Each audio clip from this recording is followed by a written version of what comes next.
नमस्कार मंडळी.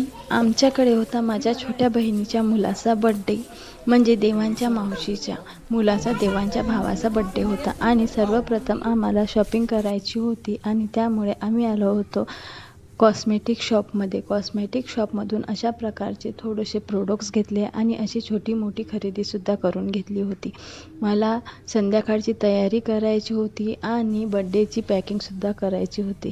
त्यामुळे मला पार्लरला जाता आले नाही आणि मी घरीच अशा प्रकारे थोडंसं चेहऱ्याला क्लीन करून गोल्डन मास्क यूज करून माझा चेहरा क्लीन करून घेतला होता. कारण की लेडीज म्हटलं तर मेकअप तर बनता आहे, हो की नाही? आणि अशा प्रकारे हा छोटूसाठी आणला होता लाईट लागणारा ड्रेस. कारण की छोटूला लाईट लागला की तो ड्रेस फार आवडेल, म्हणून हा असा छान ड्रेस छोटूसाठी आणला होता. आणि उद्या मला तयारीला वेळ लागणार नाही म्हणून मी संध्याकाळीच अशा प्रकारे छान अशी साडीसुद्धा नेसून पाहिली होती आणि त्याला थोडंफार